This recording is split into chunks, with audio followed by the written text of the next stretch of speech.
Et si on s'intéressait à la COP21, la conférence sur les changements climatiques qui vient de s'achever à Paris en France, elle a réuni plus de 150 chefs d'État et de gouvernement, dont ceux venant de l'Afrique. Les chefs d'État africains se sont prononcés au cours de cette rencontre sur l'impact qu'ont les changements climatiques sur le continent. Des déclarations peut-être fortes ont été enregistrées au cours de ce sommet. Des déclarations comme celle de Paul Biya qui a fait savoir que d'ici à 2035, son pays s'engage donc à faire réduire à hauteur de 35% les émissions de gaz à effet de serre. Alors que de son côté, François Hollande, le président français, a réuni une douzaine de chefs d'État africains pour annoncer une contribution de 2 millions d'euros à l'Afrique pour l'aider à faire face au changement climatique. Mais au fait, est-ce que l'Afrique était bel et bien unie au cours de ce sommet sur les changements climatiques? Nous en parlerons dans cette édition de Droit de réponse qui va aussi s'intéresser à l'élection présidentielle au Burkina Faso. Une élection remportée par Rochma Christian Kaboré. L'élection au Burkina Faso parle-t-elle au Cameroun? Tentative de réponse dans cette édition de Droit de réponse qui va aussi s'intéresser au ministre Essimi Meunier, l'ancien ministre en charge de l'agriculture, qui a été évacué enfin, dit le messager, en France, où il va donc suivre des soins. Pourquoi le cas Essimi Meunier fait autant bouger la presse? Nous en parlerons dans cette édition. Madame, bonjour, merci, bienvenue sur Droit de réponse.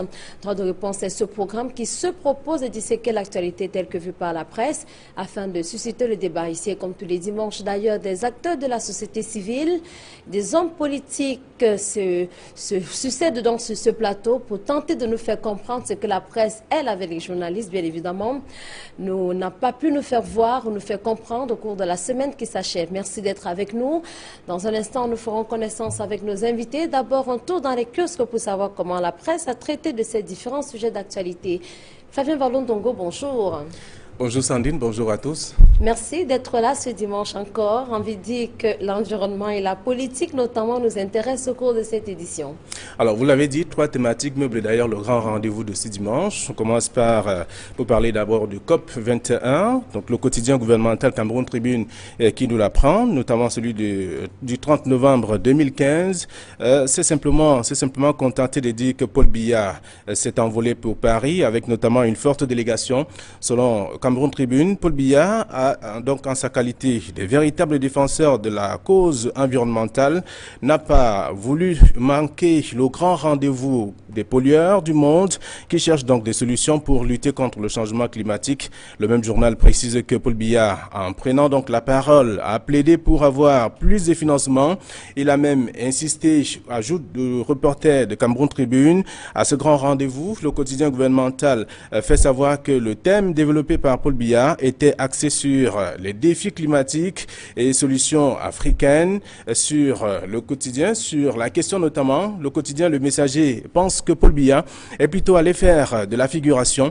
Le journal de Fepius Ndiaoué s'est même demandé si le chef de l'État avait la capacité à structurer des propositions intéressantes pour l'Afrique liées donc au changement climatique, susceptibles d'être prises en compte par les grands de ce monde comme les États-Unis et autres.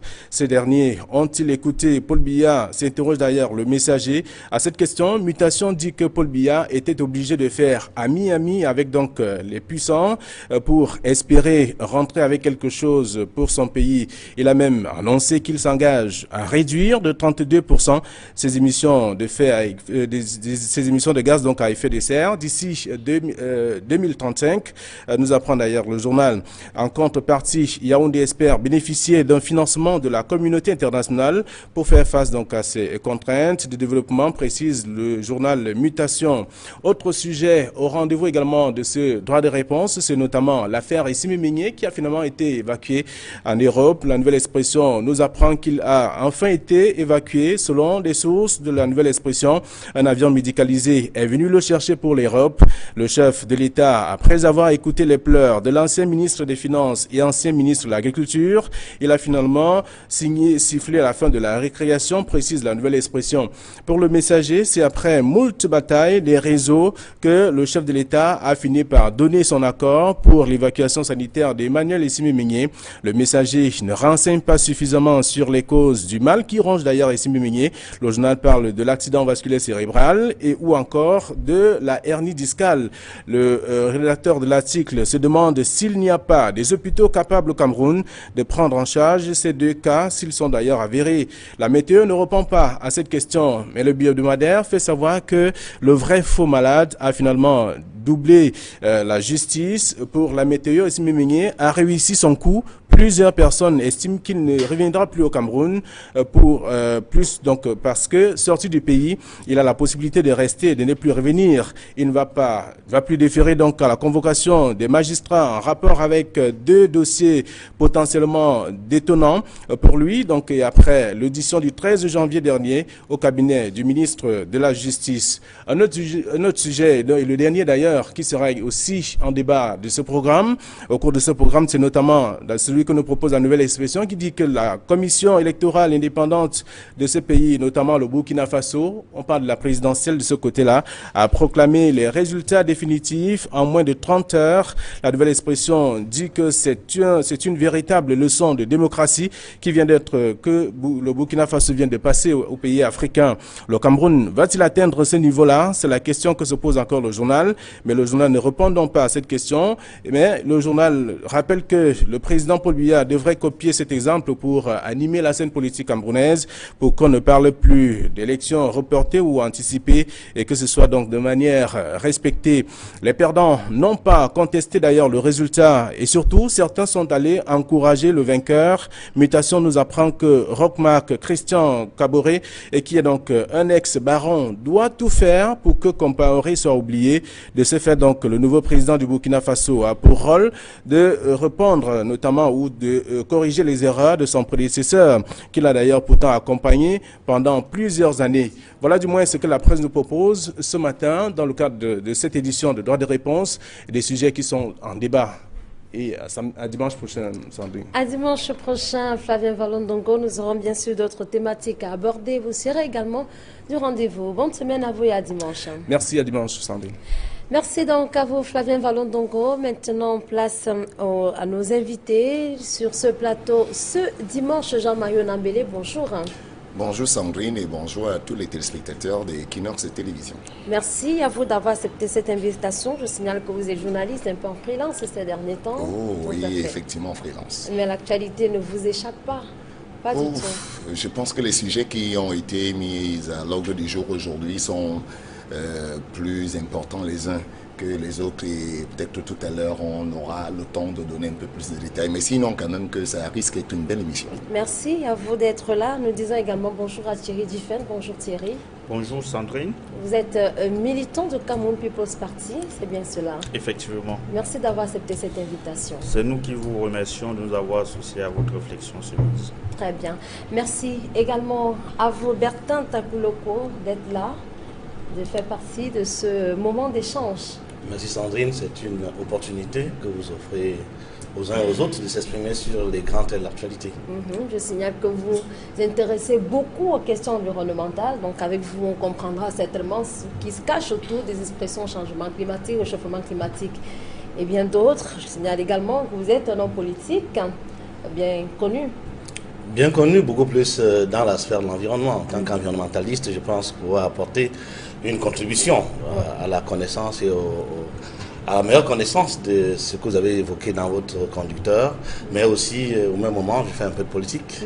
Ça va de soi. Tout à fait normal. Je signale tout de même que vous faites partie des rangs du Parti de la Flamme, au Rassemblement démocratique du peuple camerounais. Et juste à côté, Edmond Kambia. Bonjour Edmond. Bonjour Sandrine. Journaliste au quotidien La Nouvelle Expression qui s'intéresse particulièrement aux questions internationales. C'est bien cela? Effectivement Sandrine. Merci. Je salue également tous les téléspectateurs. Merci également à vous d'avoir accepté cette invitation. Avec plaisir. Très bien. Je vous propose d'y aller tout de suite avec la première thématique que nous allons aborder. Elle porte sur la conférence sur les changements climatiques qui s'est achevée il y a quelques heures seulement du côté de Paris en France. Alors Edmond Kanga, comment de votre point de vue la presse s'est intéressée à cette conférence sur les changements climatiques? Oui, la presse nationale s'est intéressée de bout en bout à cette conférence mondiale de l'ONU sur le changement climatique. C'est vrai que nous n'avons pas eu la chance que tous les journalistes camerounais puissent faire le déplacement jusqu'à Paris, au Bourget, pour couvrir de manière en direct cet événement. Mais grâce, n'est-ce pas, à la technologie... Selon vous? Non, grâce à la technologie, les moyens de communication, même en étant sur place, on est pratiquement connecté à ce qui se passe là-bas. Donc nous sommes au courant de tout ce qui se passe là-bas. Donc la presse a donc couvert cet événement, a rendu compte de ce qui se passe au jour le jour, et a souvent donné la parole, n'est-ce pas, aux experts nationaux et même internationaux pour avoir plus d'amples informations, plus d'amples explications sur les enjeux de ce sommet-là. Quel était l'intérêt pour la presse d'en parler justement? Mais la presse a grand intérêt à en parler. Ce n'est pas une affaire mondiale seulement. C'est une affaire qui nous concerne, les Africains, en particulier les Camerounais également. Vous savez que l'Afrique a ce qu'on appelle le bassin du Congo, qui est carrément le deuxième poumon économique, le deuxième poumon, n'est-ce pas, respiratoire du monde, après l'Amazonie. Donc, vu les problèmes que connaît ce bassin du Congo, et vu les problèmes que connaît le lac Tchad, l'assèchement du lac Tchad, la sécheresse que nous connaissons dans la partie sahélienne et que connaît la plupart des pays de l'Afrique au sud du Sahara. Donc l'Afrique est vivement interpellée, même si elle produit moins de 5%. Parce que l'Afrique est l'un des pays, l'un des continents qui pollue le moins. Et nous sommes interpellés parce qu'il est temps de faire les comptes, de faire le bilan entre les pollueurs et les non-pollueurs. C'est pour cela que dans les débats, lorsqu'on a suivi, n'est-ce pas, en direct les discours des différents chefs d'État, beaucoup parlaient d'un traitement, n'est-ce pas, d'un accord qui serait différencié, un accord équitable et juste. Parce que jusqu'ici, la communauté internationale ne nous a pas habitués à la justice sur la scène internationale. Il y a eu beaucoup d'hypocrisie. Il est temps qu'au terme de cette rencontre, que l'accord qui a été ébauché, parce qu'on a déjà une ébauche de l'accord, il faudrait qu'avant de le finaliser, qu'un certain nombre de mesures soient mises en place pour qu'à la fin, il y ait un document contraignant. Donc la presse, il me semble, l'a bien couvert. Tout à fait. On reviendra d'ailleurs sur l'Afrique et même le rôle qu'elle a joué et même ce qu'on peut retenir de sa participation à ce sommet sur les changements climatiques. Alors Jean-Marie Nabel, est-ce que la presse elle-même a pu percevoir les contours de la problématique, même celle des changements climatiques? Je pense que les journalistes africains camerounais sont déjà citoyens africains. Et c'est vrai, la presse a couvert, mais il y a un sérieux problème de compréhension même de l'enjeu climatique en Afrique, au Cameroun surtout. Il faut qu'on se le dise, il faut qu'à lire de manière transversale le discours du président de la République qui nous renvoie encore en 2035 pour une sorte de relèvement de l'aspect climatique chez nous. La conférence de Paris, la conférence des partis de Paris était très très importante parce qu'elle venait après ce qu'on appelait le COP19 à Varsovie et le COP20 à Lima. Et celle-là prépare ce qu'on appelait l'après-Kyoto. Et moi j'ai lu quand même la presse et malheureusement je n'ai pas... ce n'est pas très bien ressorti parce que la conférence de Paris va aboutir, le COP21 va aboutir à l'après-Kyoto qui sera le protocole de Kyoto qui finit en 2020. Après 2020, il faudrait maintenant qu'il y ait un nouveau protocole que le monde entier va pouvoir signer parce que cette fois-ci, il faut le dire, la première fois, le protocole de Kyoto, il n'y avait que les pays industrialisés, les grands pays, les puissances industrielles qui avaient signé ce protocole. Et le prochain, sûrement, qui va être mis en route à partir de 2020, sera de manière globale et tous les pays, que ce soit en voie de développement ou les pays moins développés et même les pays industrialisés vont effectivement tous signer ce protocole-là. Et il sera cette fois-ci vraiment contraignant pour tout le monde. C'est dans ce but-là qu'on a vu François Hollande aller un peu de partout pour obliger la plupart des pays industrialisés à accepter. Maintenant, malheureusement, moi, sincèrement, je lis la presse, j'ai fait du monitoring presse pour certaines personnes, mais je n'ai pas vu cet aspect-là véritablement ressorti parce qu'il faut le dire, on va passer de ce qu'on a appelé le crédit carbone dans le protocole de Kyoto à ce qu'on va appeler à partir de 2020 la compensation carbone qui va mettre en exergue la responsabilité sociétale des entreprises. Et aujourd'hui, on sait bien que l'Afrique, c'est un grand trésor des multinationales qui viennent un peu de partout. Et c'est pour cela même qu'on a voulu fédérer dans le prochain protocole, fédérer tous les pays, que ce soit industrialisé ou non, parce qu'on s'est rendu compte que, je vais citer un exemple, Toyota ne se retrouve pas seulement à Paris, ne se retrouve pas seulement aux États-Unis, on a aussi les usines Toyota mijote un peu de partout. Et malheureusement, dans cet aspect-là, les journalistes africains, camerounais, nous, on a fait comme les Africains, parce qu'il faut le dire, les enjeux climatiques, même si on en parle, même si les politiques veulent bien, mais la sensibilisation et surtout la connaissance et la maîtrise n'est pas encore cela. Alors, est-ce justement, Chéri Dufresne, de quoi cela part? Est-ce que les pays africains ou les journalistes africains qui, comme l'a déjà Mario Nambélé, n'ont pas pu faire ressortir les contours des changements climatiques? Est-ce véritablement du fait de la sensibilisation? Cette sensibilisation devait être menée par qui? Ok, merci pour la question, justement. En effet, c'est de la responsabilité des pouvoirs publics dans chaque pays d'organiser des grands débats nationaux sur des questions importantes. Donc, cet enjeu du dérèglement climatique, quand on parle, comme Jean-Marie Onambélé l'a dit tout à l'heure, Edmond, ça allait un peu loin pour les citoyens camerounais que je rencontre à Douala et ailleurs au Cameroun.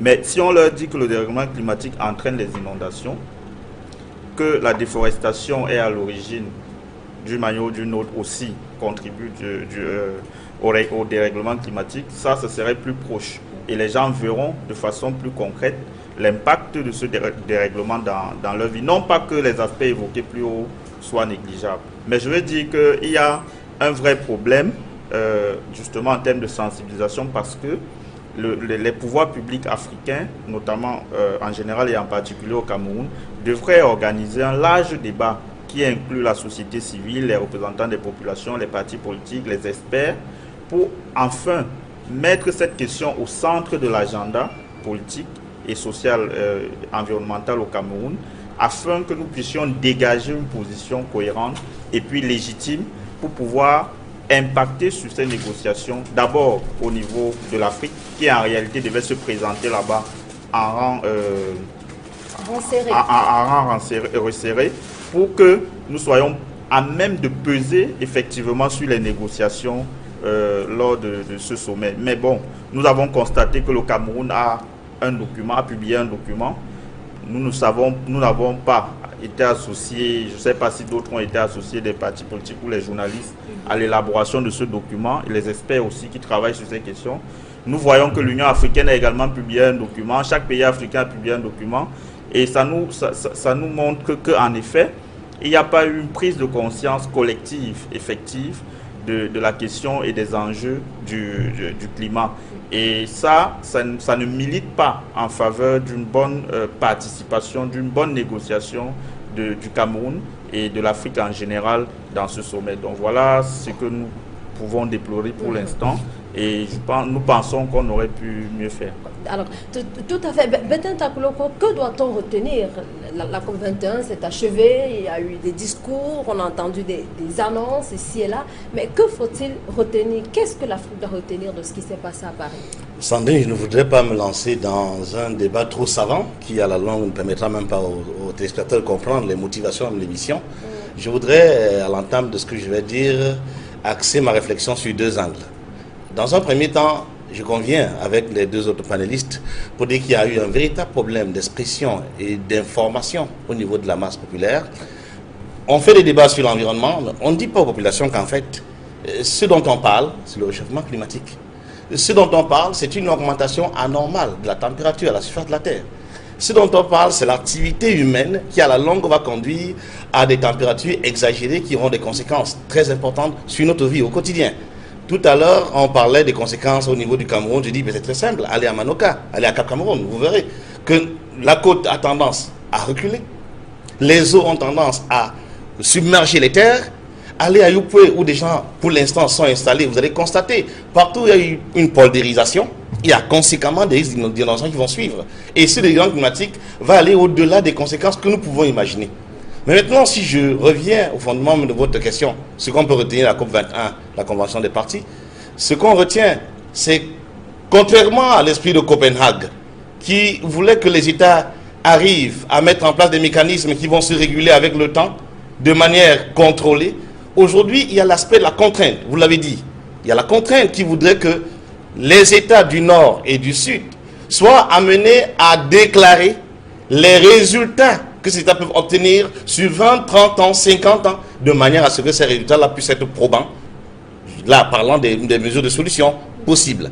Mais seulement, Sandrine, ce qui, pour moi, semble être très complexe, c'est le fait que l'on demande aux pays dits du Sud de ne pas s'industrialiser, de revenir à des énergies renouvelables sous le fallacieux prétexte de la limitation des températures. Je voudrais dire ici... L'Afrique du Sud a déjà affirmé oui, c'est une affirmation, mais l'industrialisation est un processus cyclique.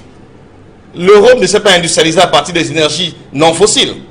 Il y a eu toute une période d'évolution de la première révolution industrielle à la seconde, à la troisième, à la quatrième. C'est un cheminement qui a permis à l'Europe de mettre en place ce qu'elle a aujourd'hui. On ne peut donc pas demander à des États qui, vous l'avez déjà dit, contribuent à 4% en termes d'émissions de gaz à effet de serre, de réduire de manière importante ces émissions.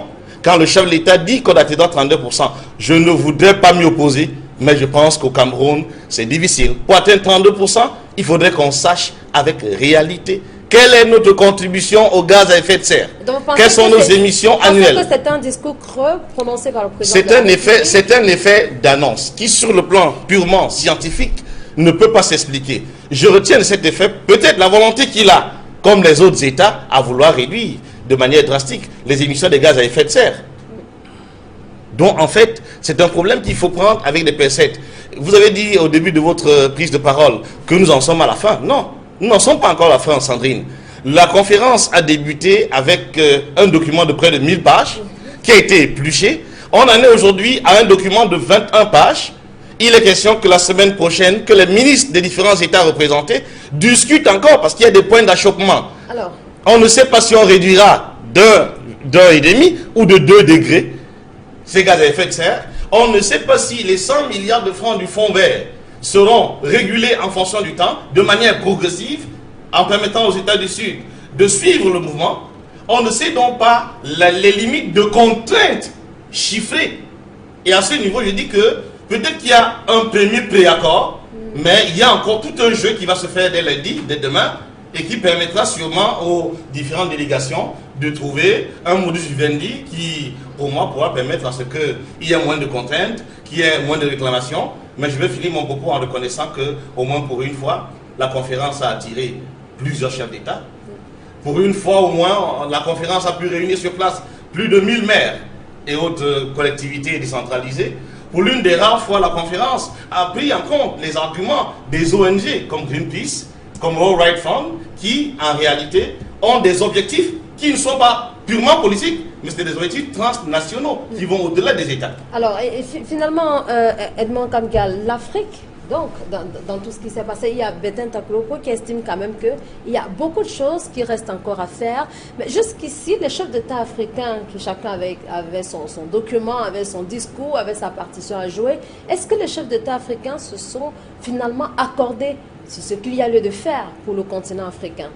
Oui, il me semble d'abord que la conférence des partis de Paris va s'achever le 11 décembre prochain. Ça, il faut le dire clairement, parce qu'à partir de ce lundi, il y a des ministres des différents pays qui vont se réunir, des 195 pays qui vont se réunir pour éplucher, n'est-ce pas, le projet d'accord ou l'ébauche qui a été adopté vendredi, qui comporte encore plus de 900 points d'achoppement. 900 points d'achoppement sur lesquels il convient de revenir, c'est-à-dire il y aura encore des débats suite à l'examen de ce document-là, qui concerne certains points qu'ont évoqué tout à l'heure mon copanéliste, c'est-à-dire la question du financement du fonds vert. Il faut s'accorder là-dessus. Il n'y a pas un accord, il n'y a pas unanimité sur ce point précis. Parce que lorsque la plupart des pays au sud du Sahara, ou les pays du Sud en général, demandent que cet accord qui débouchera de ce sommet-là soit différencié, c'est pour qu'on tienne compte de ce que ceux qui n'ont pas beaucoup pollué ne peuvent pas contribuer au même rythme, au même degré que ceux qui ont pollué.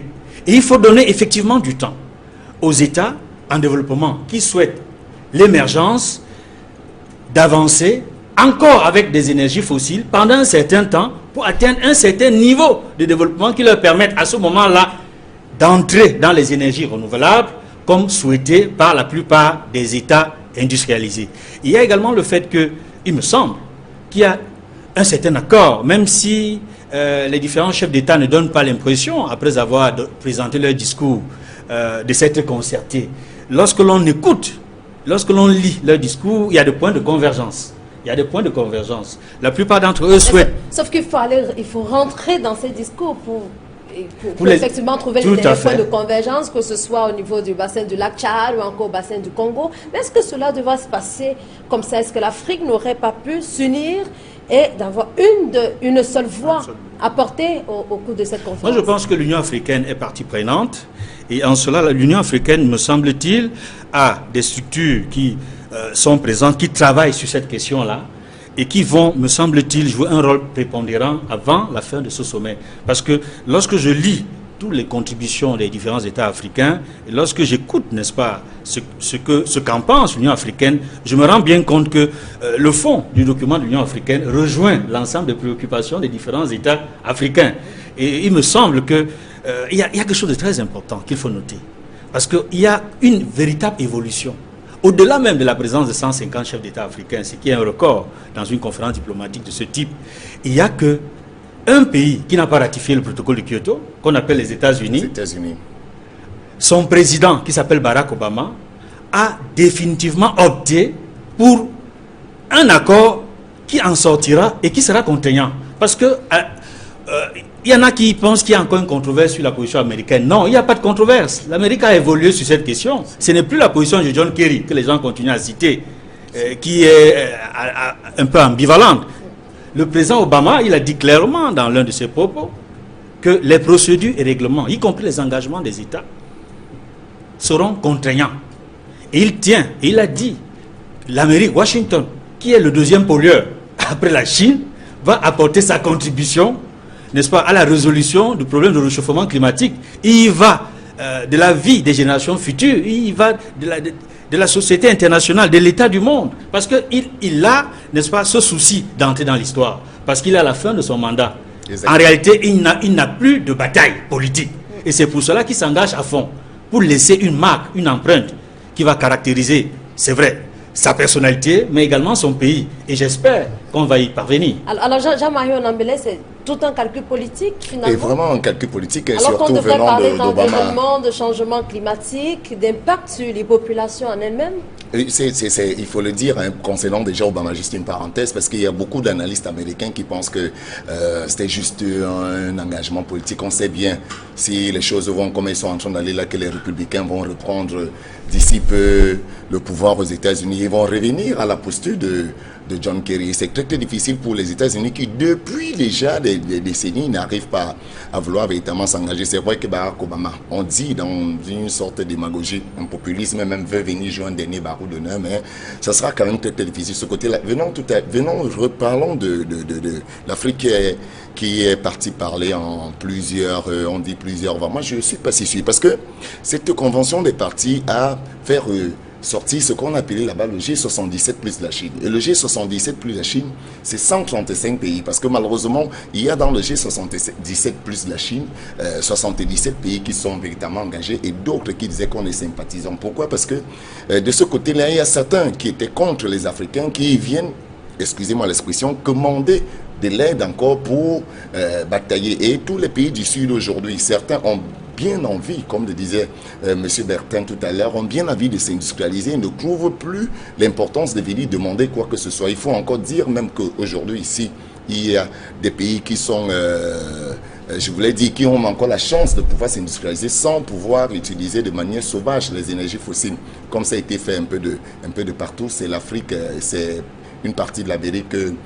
du Sud. Donc véritablement, le G77 a permis, plus la Chine a permis à ceux-là de pouvoir converger au moins vers un seul point de vue. C'est même dans ce cadre-là que le fameux fonds vert de 100 milliards, c'est ça qui a permis que la pression puisse être mise là pour que plus ou moins certains pays comme les États-Unis et tout le reste agissent rapidement. Mais il y a quelque chose, et par contre, qui a été assez choquant de l'œil même de certains analystes français même, c'est ces fameux 2 millions qui sont promis à l'Afrique. On dirait un cadeau encore qu'on vient donner 2 millions d'euros. À 2 millions d'euros, on dirait un cadeau qu'on vient encore donner à l'Afrique. Et je pense personnellement qu'aujourd'hui, les Africains doivent avoir une autre posture. Vraiment plus une posture en 2015 je vais encore utiliser l'expression d'éternel commandeur. Parce qu'aujourd'hui, on a des atouts naturels. Mais est-ce que ce sont les Africains qui ont Moi je pense qu'au moment quand vous avez la volonté politique d'avancer, vous allez avancer. Si vous allez toujours pour demander que, pardon, donnez-nous 2 milliards, nous on ne va pas payer comme vous,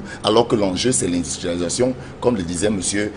Bertin tout à l'heure, et l'enjeu aussi c'est le bassin du Congo qui est le deuxième bassin après l'Amazonie. On a tout ça, mais pourquoi toujours aller vouloir commander? Mais il faut dire une chose, contrairement à M. Bertin, il disait tout à l'heure qu'il n'y a plus moyen de s'industrialiser sans les énergies fossiles aujourd'hui. Il y a beaucoup d'avancées au niveau des énergies renouvelables. Et si l'Afrique, qui aujourd'hui a la chance de pouvoir se développer avec ça, réfléchit mûrement pour pouvoir le faire, on va le faire. La difficulté, c'est que la plupart des industriels qui viennent de l'Occident ne veulent pas forcément que tout le monde soit industrialisé, parce qu'il faut le dire, l'essence, comme tout le reste, ça se commercialise. Donc c'est une histoire de business. Si les énergies vertes viennent vraiment viennent vraiment à avoir de la place, il y a beaucoup d'énergies fossiles qui sont encore utilisées, qui vont aller dans la poubelle. Mais on pourrait se dire, Thierry Dufresne, que la France, ou plus généralement, les grands pays industrialisés, l'Europe et les autres ont pris certainement une avance à comprendre mieux les problèmes qui tournent autour du changement climatique et qui ont tenté peut-être de les faire comprendre aux États africains. Oui, effectivement, c'est le cas parce qu'en réalité, il y a un véritable problème global de gouvernance. Parce que si nous étions bien gouvernés, si les pays africains étaient bien gouvernés avec des règles démocratiques, je pense qu'on aurait pu saisir de façon très précoce les enjeux qui sont liés à ces questions de développement et puis de changement climatique. Et toute la réflexion autour aurait pu amener justement nos pays à élaborer des stratégies, des modèles économiques alternatifs et pour pouvoir nous amener vers le futur. Mais encore une fois, je dis qu'il faut effectivement que les Africains, les Camerounais en particulier, changent de paradigme et de posture. Parce que justement, une bonne partie du débat autour de cette COP21 Qu'est-ce que vous leur reprochez à ces pays africains, ces la posture que Jean-Marie décrivait tout à l'heure, à savoir donnez-nous telle somme et nous allons réduire. En fait, une bonne partie du débat de la COP21 a tourné autour de ça. De l'argent. Combien les États les plus pollueurs vont mettre, etc. Moi, je dis, nous devons changer de posture définitivement, trouver des solutions endogènes à nos problèmes, parce que de toutes les façons, c'est un enjeu, c'est un problème politique d'abord, et les États qui sont les États les plus pollueurs dans le but de se développer n'ont pas la volonté politique de remettre en question leur développement. Et c'est légitime de toutes les façons. Nous aussi, nous devons nous amener nos problèmes, enfin faire en sorte que nos problèmes soient au centre de l'agenda, peser sur le rapport de force, parce que c'est de ça qu'il s'agit, pour faire en sorte que la voix de l'Afrique puisse se faire entendre. Mais pour ça, nous devons changer de posture. Nous ne devons pas aller dans une posture de gens qui viennent pour demander de l'argent. Nous devons effectivement aller avec des solutions propres à l'Afrique, et ça existe. S'il y a des concertations, s'il y a des discussions, nous pouvons faire des propositions dessus, et à ce moment-là, on sera plus fort et l'Afrique sera plus légitime dans son rôle de quête de développement. Bertin Takuloko. Je suis un peu surpris ici que l'on soit dans l'optique d'une sorte de mesure de deux poids sur une même échelle. Je dis l'Afrique, dans ce contexte, doit arracher son développement. On ne peut pas se développer sans polluer. Ça, je l'ai dit à l'avance. On ne peut, pour que l'Afrique puisse se développer, l'Afrique doit polluer. Et elle doit polluer parce que le développement obéit à un mécanisme d'évolution. À chaque fois qu'on trouve une source d'énergie qui est polluante, on arrive à mettre en place des outils de remplacement. L'Europe n'a pas bâti son système industriel d'un coup. Il y a eu des phases d'évolution. Et je dis aujourd'hui, qu'on donne 200 milliards de francs aux Africains en 2035, je vous assure que ce n'est pas une réponse véritable aux problèmes de l'Afrique. Il faudrait donc, et tout à l'heure vous avez dit que l'Afrique pouvait facilement convenir aux énergies renouvelables en mettant en place un mécanisme qui permettrait de lutter contre les émissions. Je dis c'est vrai, mais convenez aussi avec moi que ces outils, ces énergies, en termes de capitaux, en termes de main-d'œuvre, en termes de personnes à former, l'Afrique aujourd'hui n'est pas assez formée. On peut dans la perspective de l'environnement, peut-être mettre en place Oui, mais des mécanismes qui permettront de diminuer. si l'Afrique n'est pas assez formée, si les chefs d'État africains ne vivent pas encore de façon assez grave les problèmes qui sont liés au changement climatique, pourquoi elle est la première à s'aventurer à prononcer des chiffres, à prendre des engagements, alors que même les pays les plus polluants ne le font pas de façon spontanée? Là, vraiment, c'est surprenant parce que tout à l'heure, on parlait du fait que les Africains sont allés à la conférence de manière divisée. Il faut dire que bien avant la conférence, certains pays ont même donné leur taux de diminution des émissions avant que la conférence ait lieu. Donc, des pays ont donné leur taux de diminution des émissions sans informer les autres pays. On arrive à la conférence. Pour un thème qui concerne l'Afrique dans sa totalité, on se rend compte que non, d'un pays à l'autre, ce qu'on annonce comme diminution de taux d'émission varie. Ça pose déjà un problème. Excusez-moi, juste un peu de mathématiques. 32% des 4,8 qu'on a aujourd'hui, ça donne à peu près 2, donc c'est presque... on ne pourra pas aboutir, franchement, il faut le dire, au discours du président, parce que les gens pensent 32%, mais c'est 32% de ce qu'on pollue déjà aujourd'hui. Il est moins de 4%. Oui, mais il faut bien 32% de ce qu'on... Et quand vous dites même ce qu'on pollue, j'ai dit aujourd'hui qu'on ne peut pas, sur quelle base vous évaluez nos émissions? Vous avez des références, si vous les avez, vous me les montrez. J'ai l'impression qu'on aurait dû d'abord dire aux Camerounais, voilà notre taux d'émission de gaz carbonique, je ne sais pas quoi. Et puis sur cette base-là, qu'on dise que partant de là, on pourra avoir tel résultat en 2035. C'est mathématique. Alors, quand les États, je prends un exemple, si en Afrique centrale, les chefs d'État s'étaient concertés, on pouvait dans le cadre de la COMIFAR, la commission des ministres pour du bassin du Congo, on aurait pu mettre en place un projet pour l'Afrique centrale, de manière à uniformiser les points de vue. Malheureusement, les pays sont allés, les États ont été dans l'Afrique, c'est au moins plus de 50 États, plus de 50 États représentés. Ça veut dire que, même en termes de nombre, s'il va falloir à un moment donné voter, l'Afrique aura à peser de tout son poids dans le mécanisme de régulation. Mais au contraire, qu'est-ce qu'on voit? On constate que, en marge de la conférence, il y a des petites réunions qui sont organisées avec certains pays francophones, entre guillemets. Il y a la Chine qui promet à des pays d'Afrique une aide, mais attention, une aide orientée vers les entreprises chinoises installées en Afrique. Ça veut dire qu'en réalité, ce n'est même pas une aide. Elle est non seulement, dépendante des taux d'intérêt qu'il va falloir assumer, mais ces aides sont orientées vers les entreprises chinoises qui sont installées en Afrique. Donc, pour pérenniser cette nouvelle colonisation chinoise en Afrique. Moi, je suis de ceux qui pensent que la vie évolue en dents de scie. Et donc, vous voulez dire que les pays européens, les pays asiatiques se sont joués des pays africains? Ils sont mieux organisés. Le jeu est tellement savamment organisé qu'aujourd'hui, on a du mal à se retrouver. Je prends un exemple très simple. Si nous polluons à 4% à l'échelle planétaire, quel est notre indice de pollution?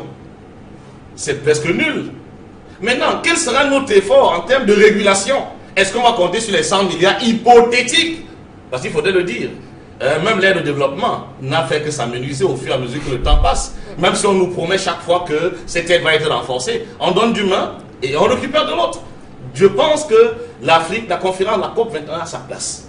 Mais les Africains doivent comprendre que comme la Chine, comme le Japon, comme l'Inde aujourd'hui, les États qui ont des visions de développement à long terme doivent accepter que développement vibre au même diapason que pollution. Et à un moment donné, il faut faire donc un savant dosage entre ces deux éléments pour qu'on puisse véritablement se développer. Sinon, on va se mettre à faire des discours d'école et d'académie qui, à la fin, ne serviront à rien. Sandrine, s'il vous plaît, en 10 secondes, vraiment 10 secondes. Oui, parce que ce que M. Bertin dit là, c'est certes vrai, mais la Chine s'est engagée parce qu'effectivement, dans la mesure où on va passer dans la compensation carbone, il faut être dans ce qu'on a appelé la responsabilité sociétale des entreprises. Et la Chine, elle est là et a pris cet engagement-là de financer la plupart des industries et des entreprises qui sont basées en Afrique pour les aider à améliorer cette portée vers le RSE. Les industries chinoises basées en Afrique. Il faut faire la précision. Bien sûr, bien sûr. Mais orienté vers les industries chinoises. On est d'accord, mais vous savez tout comme moi que ces industries sont les plus polluantes. En matière de protection environnementale, je m'en voudrais, hein, ces industries chinoises sont les plus polluantes. Et on a des exemples, même à Douala, je ne vais pas citer. Non, pas du tout, pour éviter de faire peut-être la publicité assez Alors, Edmond, finalement, et demain, est-ce que l'Afrique va tirer les leçons de ce qui s'est passé au sein de la COP21. Comment faudrait-il envisager l'avenir sur le plan du développement, vu bien sûr, en sous-aspect, les changements climatiques? Oui, d'abord, je suis de ceux qui pensent également qu'on ne peut pas se développer sans polluer. L'Afrique, vous savez, l'Afrique du Sud est l'un des grands pollueurs au monde, est le premier pollueur en Afrique, le 15e mondial. Et vous connaissez quelle est la place de l'Afrique du Sud en Afrique et dans le monde. Elle était la première économie hier avant d'être déclassée par le Nigeria. Donc, vous ne pouvez pas, pour le Cameroun, puisque nous sommes Camerounais, nous ne pouvons pas rêver d'une émergence possible et hypothétique en 2035 si on ne met pas en place des industries polluantes, je le dis. On doit encore utiliser les énergies fossiles. On doit encore utiliser le charbon et le pétrole. Et nous sommes un pays producteur de pétrole. Et avec Bakassi, là, on va encore davantage produire du pétrole. Donc, on ne peut pas du jour au lendemain dire non, on met un bémol, n'est-ce pas, aux énergies fossiles pour embrayer, parce que les pays du Nord l'ont dit, ne regardez désormais que les industries des énergies renouvelables. Oui, on va les regarder. Mais est-ce qu'on ne peut pas l'envisager? On peut faire les deux, mais on ne peut pas rejeter dans sa totalité les énergies fossiles. Ce n'est pas possible. Sinon, c'est dire non au développement. Sinon, c'est dire non à l'émergence. Prenez l'exemple écoutez, les pays du BRICS aujourd'hui, les 5 grands pays émergents du monde, le Brésil, la Russie, l'Inde, la Chine et l'Afrique du Sud que je citais tantôt, mais ce sont des pays qui ont compris très tôt que leur développement passe par les énergies fossiles. Ces pays-là ont pris l'exemple même des pays industrialisés, des pays occidentaux. Donc en réalité, chacun tire les leçons des autres. Les pays, les grands pays émergents que je viens de citer ont tiré les leçons des pays occidentaux. Nous-mêmes tirons les leçons des pays du BRICS. Parce que nous aspirons également à l'émergence. Ça, c'est important. Si vous le permettez, juste dire que vraiment, il y a quand même eu le 18e siècle, le 19e siècle, il n'y a pas eu de grande conférence. Tant que tel, de ces 2 grands siècles, si oui, à la fin du 19e. Et durant ces 2 siècles, qu'a fait l'Europe? Elle a pollué. L'Europe a fortement pollué. Et aujourd'hui, je ne dis pas, je ne suis pas de ceux qui pensent que l'Afrique ne doit rien faire. Loin de là. L'Afrique doit s'engager dans les résolutions de la COP21. Mais les décideurs africains doivent comprendre que le développement au pays est un processus. Ce processus devra tenir en compte intimement les 2 notions que j'ai clairement posées, c'est-à-dire un développement qui, tout en polluant, est au fur et à mesure corrigé. Je parle de correction dans le temps.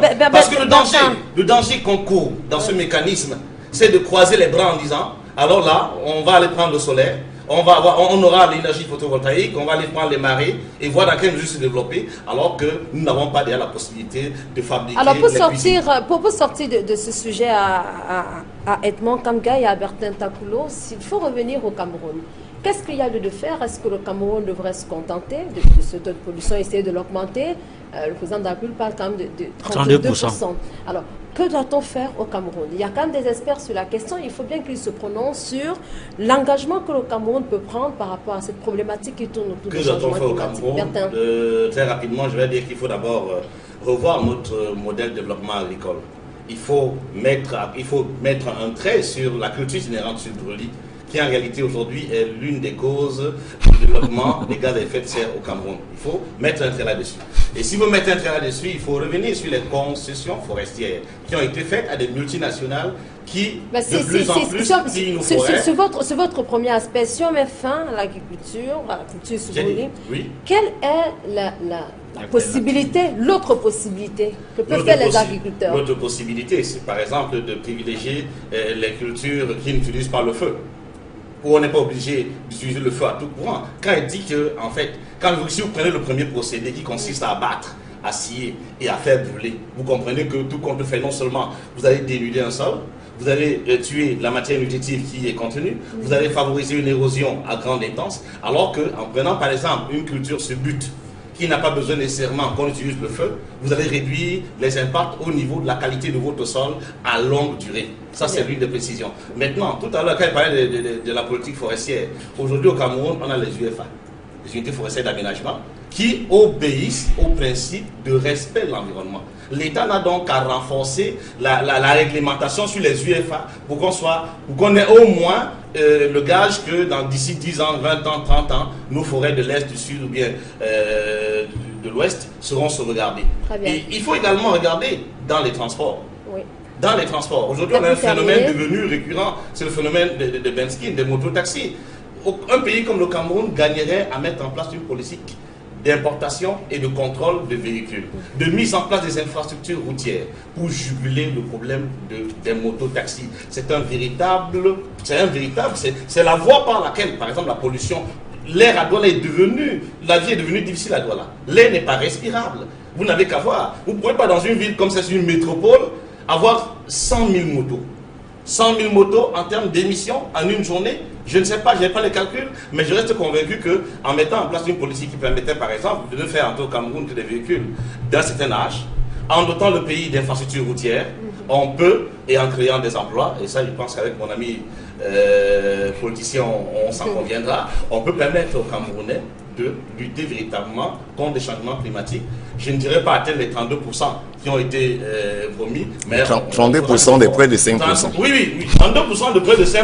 Alors, si on se réfère à notre émission. Très rapidement, les propositions par rapport au Cameroun. Oui, je voulais juste compléter en disant qu'il est important que le chef de l'État, lorsqu'il prend des mesures, il faut qu'il veille à l'application de ces mesures.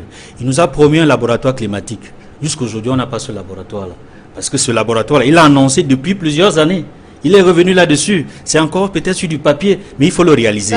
Il faut faire en sorte. Après la création de l'Observatoire national pour l'environnement et le changement climatique, il y a un directeur qui a été nommé des PCA tout récemment. Et donc, ça peut prendre du temps, mais ça peut arriver. Non, ce n'est pas parce qu'on a nommé quelqu'un que la structure existe. J'ai dit qu'il faut concrétiser la structure. Il faut que la structure existe. Il faut qu'il y ait une visibilité sur les actions de cette structure-là. Sinon, c'est encore des promesses qui ne sont pas réalisées. Et puis, on a la chance, n'est-ce pas, d'être un pays qu'on appelle l'Afrique en miniature. On a la chance d'avoir tous les climats. On a la chance d'avoir, n'est-ce pas, tous les reliefs possibles. On a cette diversité culturelle et cette diversité sur le plan des ressources, même minières et autres. Il faut former davantage des Camerounais dans ces domaines-là, dans ces nouveaux domaines, des énergies renouvelables.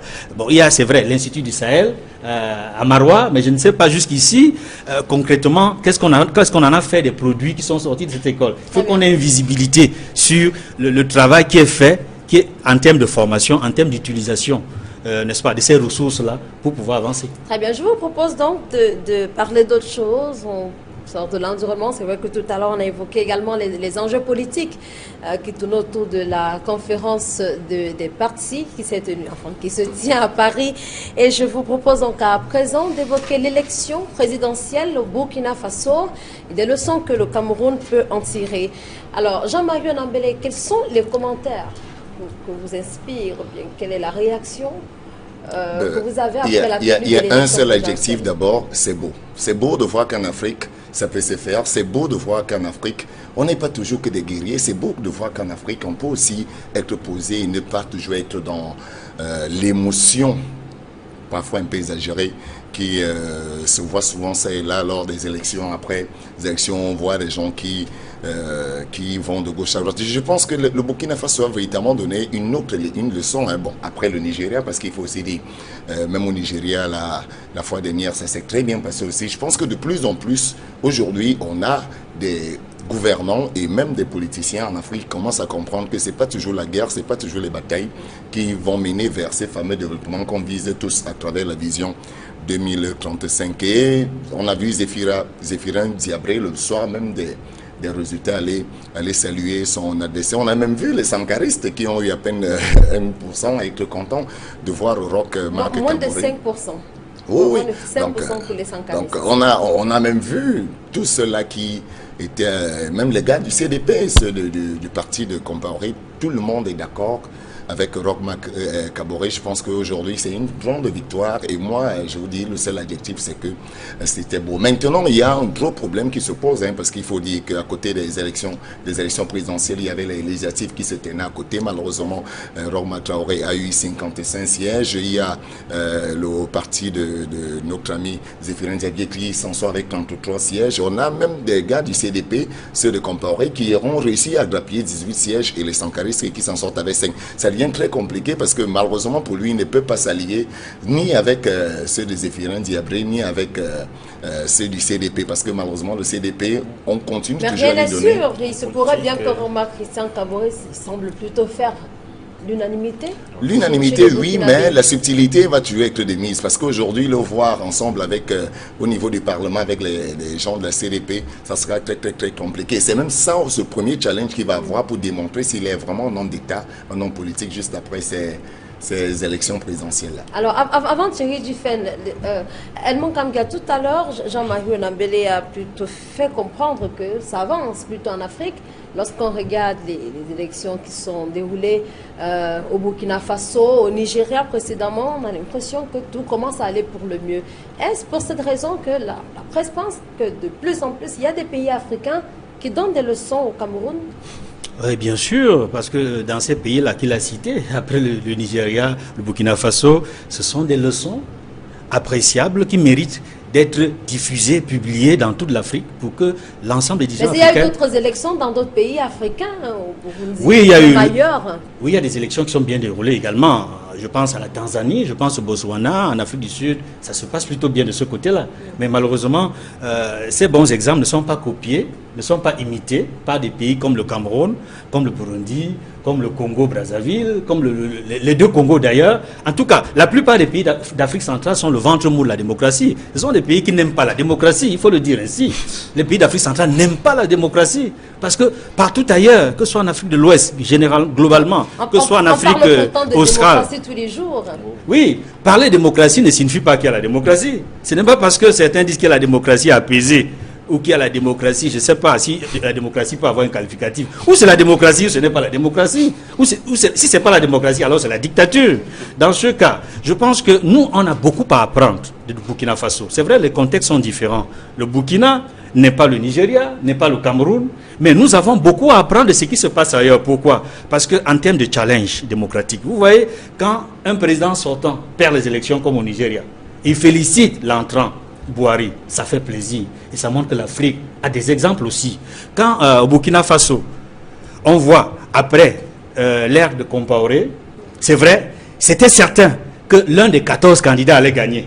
Mais ce n'était pas aussi certain qu'il n'y ait pas un second tour. Parce que je vais vous le dire ici, Roch Marc Kaboré, il avait prévu deux éventualités. Ou il gagne au premier tour, comme il avait dit dans son slogan, un coup KO, ou alors il va au second tour. Donc, les deux cas d'espèce, les deux cas de figure étaient possibles. Mais heureusement pour lui, il a gagné dès le premier tour. Mais je dois avouer, pour expliquer peut-être, si tu le permets, les raisons de sa victoire, les raisons de sa victoire sont là.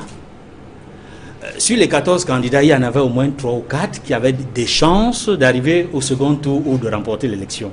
Mais lui, il avait plus d'atouts que les autres. Quels sont ses atouts? D'abord, il avait l'expérience de la gouvernance, l'expérience de la gestion des affaires de l'État. Il a été Premier ministre, il a été président de l'Assemblée nationale. Donc, il maîtrise les rouages de l'État.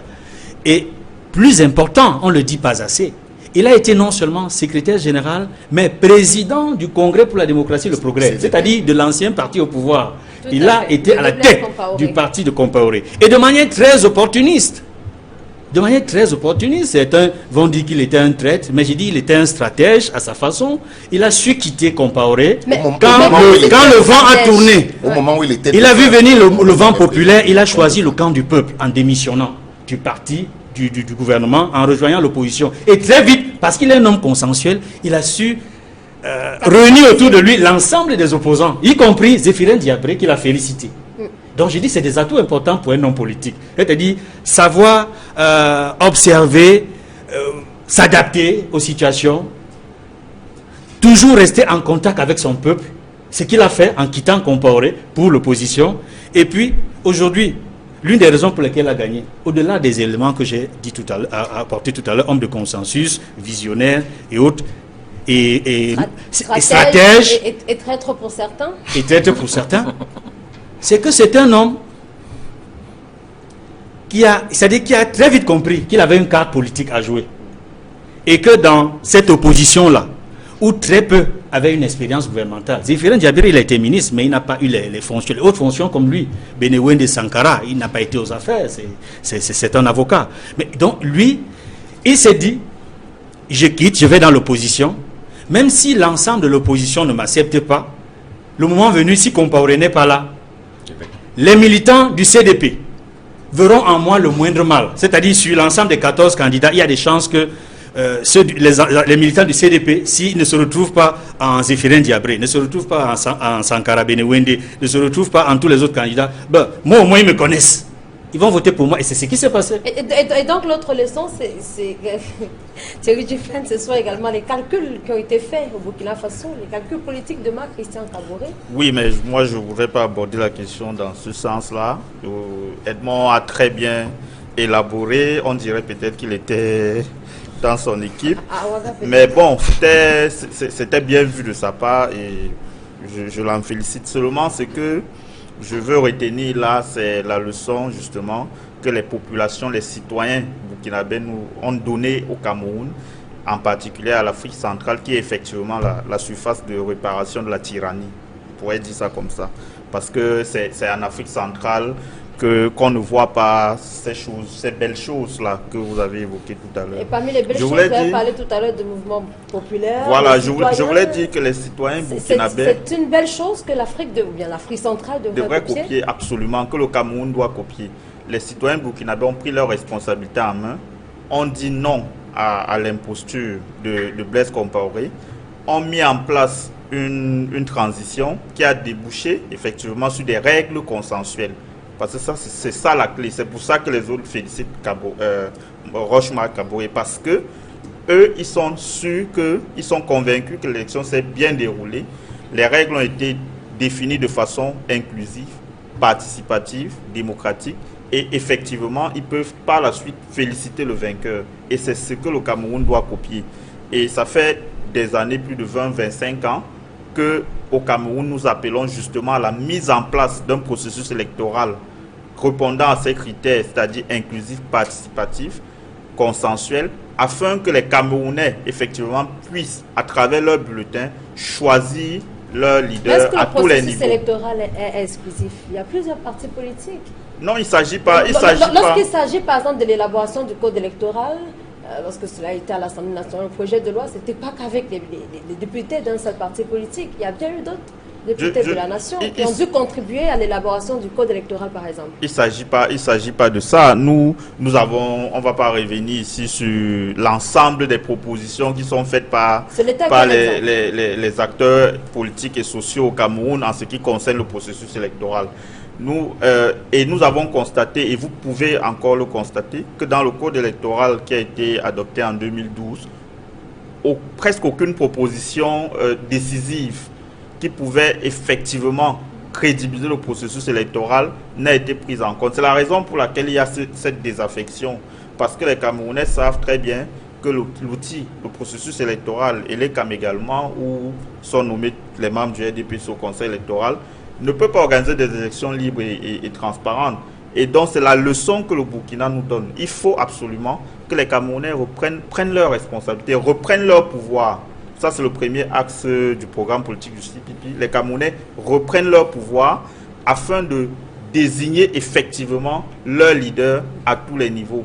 Donc ça, c'est la leçon que je souhaite tirer de ce qui s'est passé et saluer nos camarades du ballet citoyen avec qui nous travaillons effectivement depuis un certain moment. On espère que vous apprêtez pas à balayer tout également. On passe la parole à Bertin Takoulo qui va également évoquer ces leçons. Finalement, le Cameroun a-t-il beaucoup à apprendre?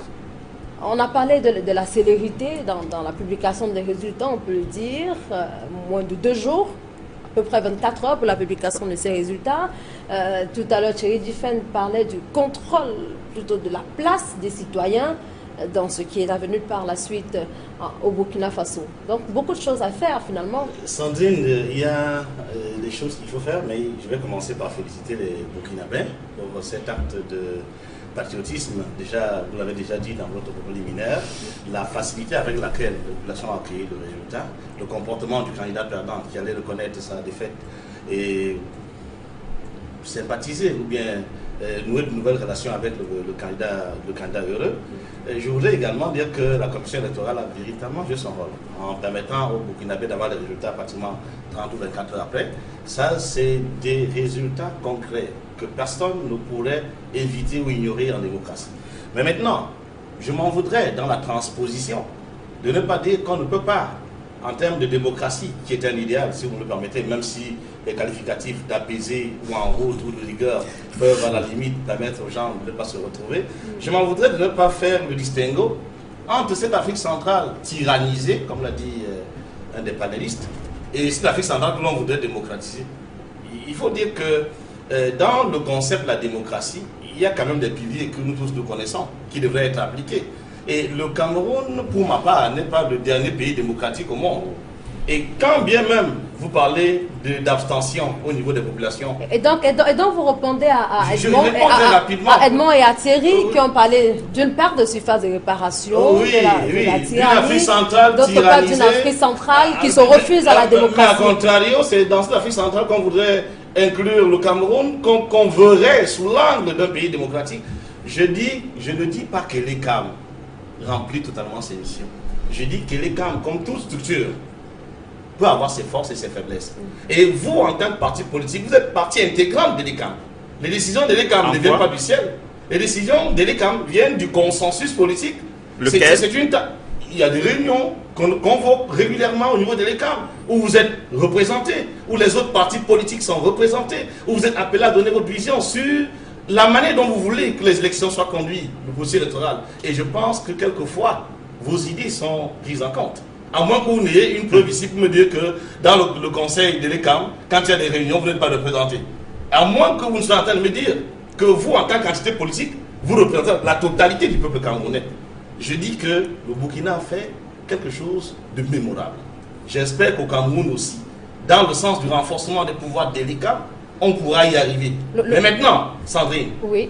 de là à dire que le Cameroun, que l'Afrique centrale, c'est un ensemble d'États tyrannisés, ou bien il y a des tyrans à leur tête, alors que nous voulons nous mettre dans le sillage d'une évolution démocratique, je pense qu'il y a des contradictions internes qu'il va falloir relever et il va falloir dénoncer. Alors, tout de suite, Jean-Marie Onambélé.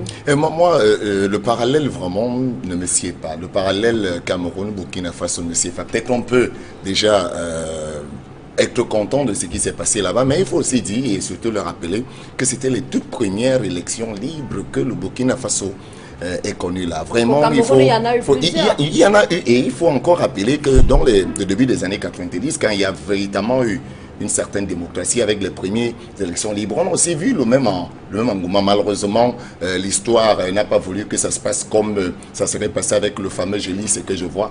Donc, mais je pense qu'on pouvait choisir l'alternative. Mais aujourd'hui, on ne peut pas faire le parallèle. C'est pour Burkina Faso aujourd'hui de donner des leçons au Cameroun. On peut accepter que la démocratie n'est pas ça au Cameroun. Oui, mais il faut aussi voir cet engouement de première élection libre. Si on s'arrête sur un seul des aspects que l'on a pu observer lors de ces élections, avoir les résultats environ 24 heures, 30 heures après. Ça, je ne suis pas certaine qu'au Cameroun, s'il y avait eu élection présidentielle il y a une semaine, qu'on aurait eu les résultats en ce moment. Ça, par contre, je pense que c'est un exemple. N'est-ce pas là au moins une leçon à prendre? Si, c'est un exemple à prendre. S'il vous plaît, Sandrine, il y a beaucoup de choses qui ont été dites. Je ne sais pas si dans un pays où la population électorale avoisine environ 12 millions de personnes et qu'on vous brandisse 6 millions d'inscrits et qu'à la fin, 2 ou 3 millions de personnes votent, vous êtes dans un pays démocratique. Je ne sais pas si dans un pays où l'organe qui est en charge d'organiser les élections est composé pour la plupart dans son conseil électoral et dans sa direction générale des militants du RDPC d'un seul parti politique, nous les avons vus démissionner après qu'ils soient nommés et non avant. On ne démissionne officiellement, mais bon, vous êtes affilié à une idéologie quand même. Bon, donc, enfin, si le RDPC a une idéologie, mais vous êtes affilié à un appareil de toutes les façons. Donc, je ne peux pas dire que ce sont des indices ou des indicateurs de la démocratie. Je ne sais pas si dans un État où le président de la République est en même temps président d'un autre parti politique, c'est-à-dire acteur principal du jeu politique, on peut dire qu'on est dans une démocratie. Donc, on peut multiplier des exemples. Au Cameroun, 65% de Camerounais sont âgés de moins de 20 ans. Or, pour voter au Cameroun, il faut avoir 20 ans. Donc, vous excluez près de la moitié de la population du jeu électoral quand nous demandons que l'âge de vote revienne à 18 ans. Comme par exemple la majorité pénale, où les gens peuvent aller en prison parce qu'ils sont responsables à 18 ans. Mais on estime que les gens ne sont pas responsables à 18 ans pour choisir leur leader, qui d'ailleurs peut les engager dans la guerre, parce que vous pouvez aller dans l'armée à 18 ans. Et vous me dites que vous êtes dans un pays démocratique et qu'il faut tout relativiser et que le parallèle ne s'y est pas. Non, le Burkina nous parle. et nous devons absolument copier les bons exemples, laisser les mauvaises habitudes et changer totalement de paradigme. Les citoyens camerounais doivent prendre leurs responsabilités en main. Sandrine, pardon, je réagis rapidement, puisqu'il s'adresse à moi, je veux réagir rapidement pour dire que je ne sais pas d'où vous sortez vos données chiffrées. Mais je ne sais pas si ces données chiffrées viennent de l'Institut de la statistique, ou bien si vous avez un laboratoire personnel chez vous qui vous permet sur un plateau de dire... Vérifiez-les. C'est des chiffres officiels. Quelles sont vos sources? C'est des chiffres officiels. Donc on a 16 millions de votants au Cameroun. J'ai parlé d'une population électorale qui avoisine les 12 millions. D'une population qui avoisine? Oui, parce que une population électorale. Potentiel. Effectivement. Maintenant, si vous avez 6 millions d'inscrits au finish et 3 millions qui votent par la suite, un président de la République, sur une population potentielle de 12 millions de votants, est-ce que vous êtes dans une démocratie? Est-ce qu'il a une légitimité? Peut-être la légalité, mais pas la légitimité. J'ai l'impression que nous faisons le débat, restons dans la logique. Je prenais des indicateurs pour démontrer que la démocratie au Cameroun n'est mal embarquée. Et vos données chiffrées semblent être farfelues. Non, ce sont pas. C'est précis, monsieur. Vous pouvez les vérifier. Vous avez eu le temps de parole. Permettez-moi de parler aussi. Bertin. Je voudrais que vous soyez à même de reconnaître qu'au même moment que vos exemples que vous prenez et de la belle de manière donnez des comptes exemples peuvent par moment être pris en compte, mais je voudrais aussi que vous sachiez que en tant que parti politique, vous êtes partie prenante à l'ECAM. Non. Ça veut donc dire, c'est faux. Ça veut donc dire que en quoi vous êtes sujet des décisions qui sont prises par l'ECAM. En quoi? Parce que vous participez à la prise de décision. Je suis désolé, monsieur. Je suis désolé. Vous dérobez si vous saviez comment les commissions fonctionnent, les commissions mixtes, vous ne direz pas ça. Si vous étiez sur le terrain. Je le sais, j'ai été plusieurs fois aux réunions de l'ECAM. Et comme ça, les partis politiques sont associés véritablement. Votre dirigeant était là. Et comme ça, les partis politiques sont associés véritablement. Vous ne venez pas nous plaigner. Venons, monsieur, mais nous disons que l'ECAM n'est pas à même, sur le plan structurel, d'organiser des élections libres et transparentes au Cameroun. Très bien, c'est entendu, Thierry Diffène. Alors, une préoccupation peut-être avant de sortir de cette thématique. Mbankangal, le pays dont hérite Christian Kaboré a quand même traversé des moments assez difficiles. Il y a eu le coup d'État tout dernièrement, il y a également eu cette transition qui, on peut le dire, a été plus ou moins bien menée par Michel Kafando. Il y a encore ce problème lié à l'assassinat de Thomas Sankara, la réconciliation qui est entendue. Pour vous, quels sont les principaux défis auxquels, ou plutôt les principaux chantiers de Marc Christian Kaboré? Sandrine, je vais répondre à ta question sur les principaux chantiers de Christian Kaboré, mais je ne peux pas ne pas laisser passer des choses que j'ai entendues de Bertin ici, répondant à Diffène, sur le fonctionnement de l'ECAM ou sur la démocratie au Cameroun. Non, j'observe au moins de manière réelle la vie politique au Cameroun depuis au moins 30 ans et je constate que le processus électoral est vicié totalement. J'observe qu'il n'y a pas d'élection libre et démocratique au Cameroun. En dehors de l'élection du 11 octobre 1992, toutes les autres élections sont essentiellement critiquables au Cameroun. Et je peux vous dire que l'ECAM, officiellement, est censé être un organe de gestion indépendant des élections. Mais cette structure, dans le fonctionnement et dans sa composition, n'est pas du tout indépendante. C'est la raison pour laquelle l'opposition camerounaise et la société civile camerounaise, depuis une vingtaine d'années, réclament une commission électorale nationale indépendante. Et c'est une CENI qui a organisé les élections au Burkina Faso. Voilà l'une des leçons qu'on peut tirer des élections au Burkina Faso. C'est pour cela que l'on est fier de voir comment les résultats sont rendus de manière transparente et l'opposition et le candidat qui a perdu les élections félicite celui qui a gagné. Au Cameroun, il n'y a pas la CENI, monsieur Bertin. La composition, tout le monde le sait, Diffène l'a suffisamment éclairé ici. Tout le monde sait les conditions dans lesquelles on a désigné les membres de l'ECAM. On sait tous qu'ils étaient du RDPC. Et ce n'est pas parce que vous démissionnez après coup du RDPC, parce qu'on vous a nommé que du coup l'idéologie du parti et les réflexes et pratiques du parti unique disparaissent. Ce n'est pas possible, Bertin. Et c'est pour cela que l'opposition camerounaise continue à revendiquer un processus libre et crédible. Parce que ce n'est pas crédible, le processus électoral au Cameroun. La biométrie qui a été instaurée, elle est incomplète. Il faut qu'elle soit complète. Pour éviter tous les dysfonctionnements. Elle a été instaurée. Oui, elle a été instaurée. Après combien de temps, monsieur? Mais elle est incomplète. C'est une évolution. Il y a les lacunes. Auquel cas nous serons en dictature. Non, mais écoutez. Il y a eu au moins 13 points que les partis d'opposition, le SDF, l'UPC et beaucoup d'autres partis politiques avaient revendiqué. Il n'y a que 2 ou 3 que le président de façon incomplète. J'ai dit, la biométrie est incomplète. Aujourd'hui, vous voyez vous-même, il y a, voilà, je vais prendre un exemple clair. Parce que quand on parle ainsi de manière très ramassée, il y a les téléspectateurs qui ne peuvent pas comprendre.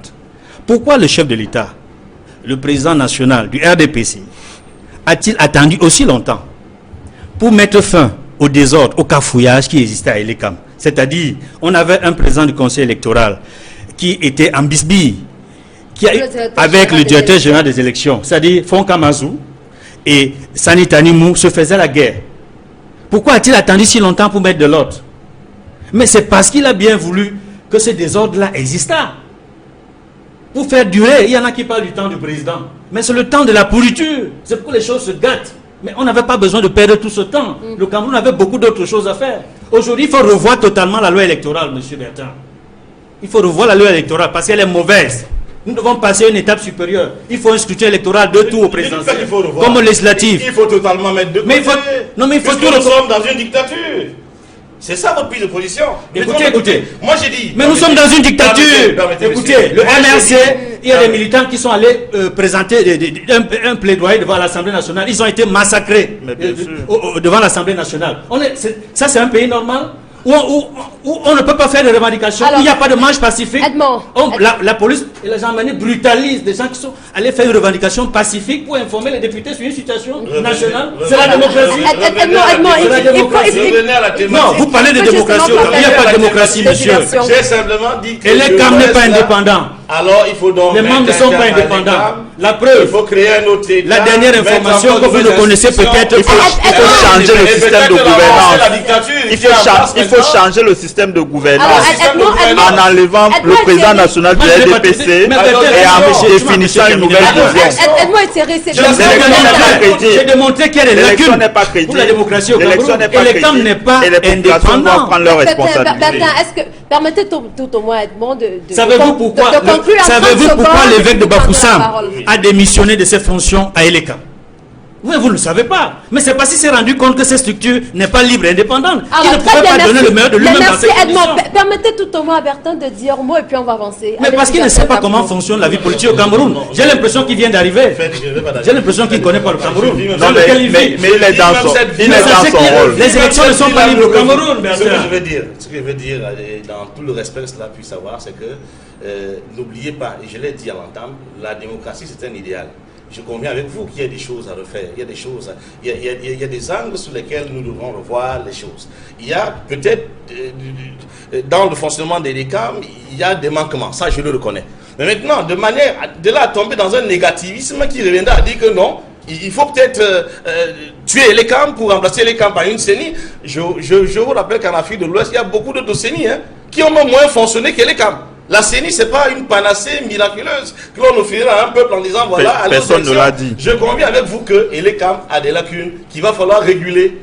Mais de là à prendre vos exemples, parfois à tort et à travers, je ne partage pas l'avis. Ce sont des faits, ce n'est pas à tort à travers. On constate bien que ça ne marchait pas à l'ECAM. Sur le Burkina. Il faut qu'on sorte de ce sujet-là.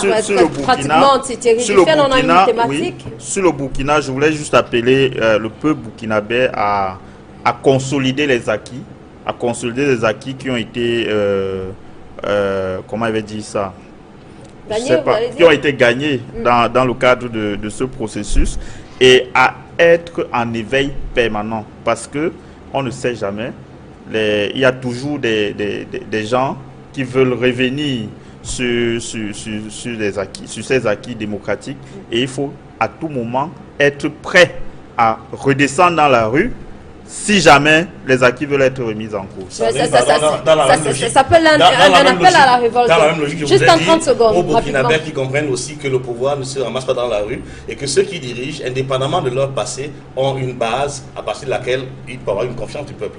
Donc le président burkinabé n'est pas venu la question. Il faut qu'on sorte de là. Je vous propose, on peut sortir justement de cette édition, d'aborder cette évacuation sanitaire dont la presse a parlé en long et en large cette semaine. Il s'agit bien sûr de l'évacuation du ministre Essimi Meunieu. La presse s'y est intéressée, peut-être un peu trop. Pourquoi Le cas Essimi Meigné, Jean-Marie Onambélé. Une très belle question, Sandrine. Pourquoi le cas Essimi Meigné? Et pourquoi tirer sur une ambulance? Pourquoi ne pas laisser quelqu'un se lever et venir s'expliquer? Pourquoi? Il y a vraiment beaucoup d'ambiguïté là à l'intérieur. Moi, il y a cela quelques semaines, il y avait des bribes déjà d'annonces. On a tout annoncé, l'arrestation, les coups entendus. Parfois, des gens confondaient entre attendu et entendu. Parce que dès que tu disais attendu, on entendait qu'il a été entendu. Entre une convocation au TCS, entre.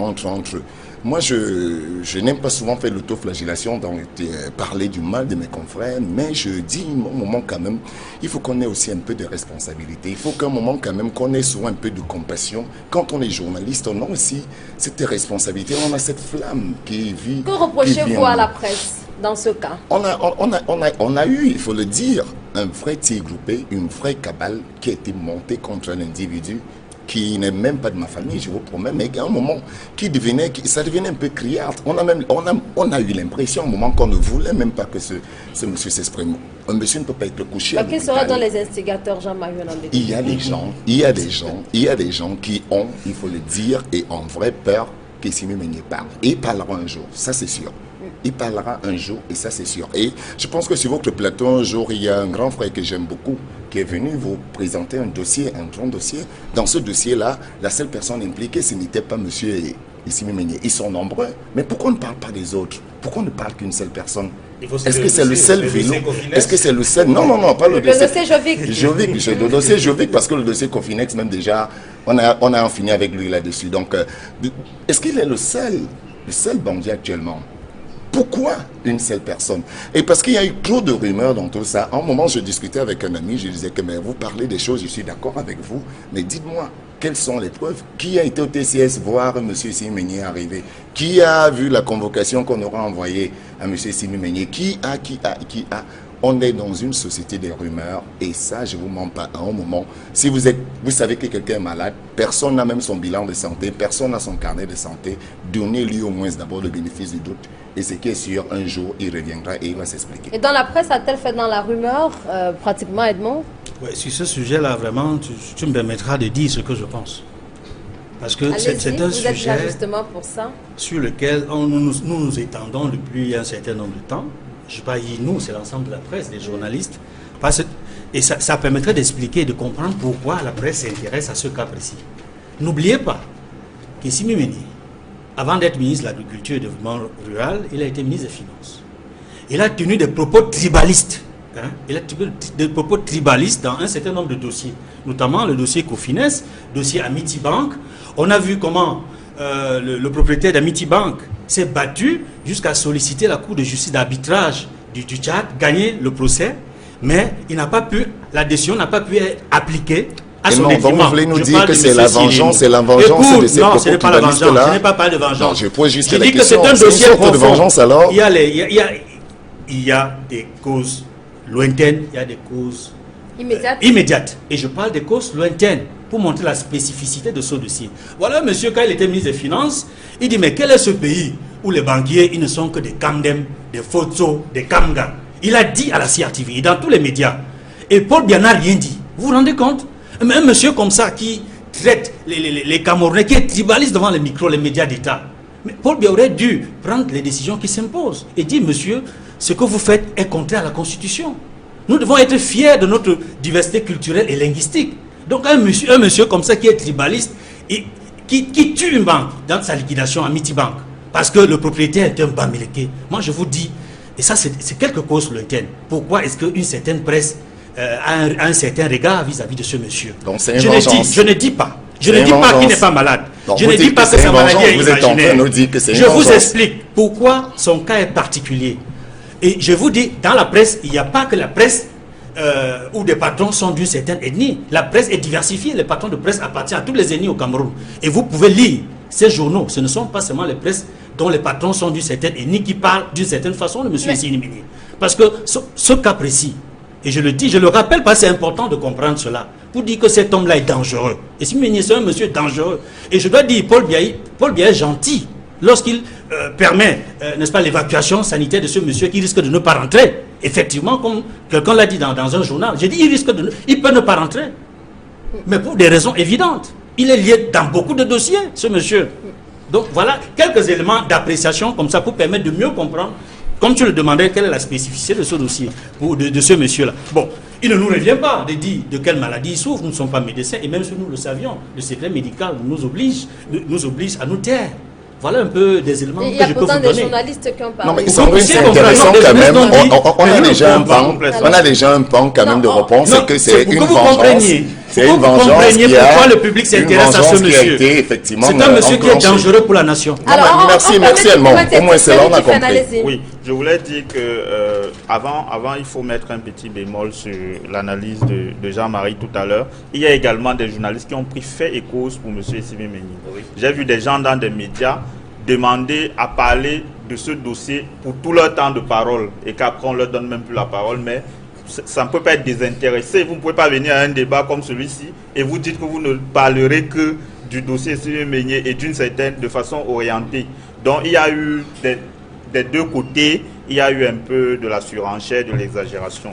Ceci dit, cette évacuation, bien ce dossier en général, illustre, s'il en était encore besoin, l'échec patent et cuisant de votre parti, le RDPC, parce qu'en réalité, dans un pays normal, qui fonctionne normalement, une évacuation sanitaire, c'est vrai, c'est un ancien ministre impliqué dans des dossiers, etc., mais ça ne devrait pas faire l'objet de ce ramdam médiatique. Est-ce que les experts qui ont tablé sur son cas estiment qu'il n'y a pas suffisamment des infrastructures et le plateau technique pour le soigner au Cameroun? Auquel cas, ils donnent un avis. On l'évacue, mais je ne vois pas pourquoi ça doit faire tout un problème. Ça veut dire qu'en effet... Oui, mais si le ministre de la Santé publique, tel qu'on l'a dit, a pris effet cause pour le ministre, c'est certainement qu'il y a... Le ministre de la Santé qui écrit au président, le président lui-même qui attend, qui ne répond pas, etc., qui répond en son temps. Il y a le temps du président. Tout ça, c'était de la science-fiction. Au moment où il n'y avait aucun document qui prouvait tout ça. Un monsieur qui était... ministre des Finances, qui en son temps ne trouvait pas de maison à Sata et à Yaoundé, qui vivait au Hilton, n'a pas pu équiper nos hôpitaux et aujourd'hui qui doit aller se faire soigner à l'étranger. Bon, si tous les citoyens camerounais d'ici, de mon village et de partout, de votre village, pouvaient bénéficier également des évacuations sanitaires, bon, ce serait bien. Mais le problème de fond, c'est la politique publique en matière de santé. Ça veut dire que M. Biya, depuis 33 ans, n'a pas pu doter le Cameroun des hôpitaux, des plateaux techniques et du personnel capable de soigner les Camerounais. Et c'est un problème. Et en son temps, M. Thiro m'a dit que quand votre confrère Bibi Ngota est décédé, il disait que les hôpitaux étaient plus performants en prison que hors de la prison. Mais voilà un ministre, avec tous les hôpitaux de référence qu'on nous a vantés, nous avons vu tout le gouvernement se déporter à San Mélima pour inaugurer un hôpital. On n'arrive pas à soigner quelqu'un ici, là, sur place, et puis il faut l'évacuer à Paris. Les gens ont les mots de tête, il faut les évacuer à Paris. C'est un problème. Ça veut dire que les Camerounais doivent prendre leurs responsabilités en main et demander des comptes à ce régime,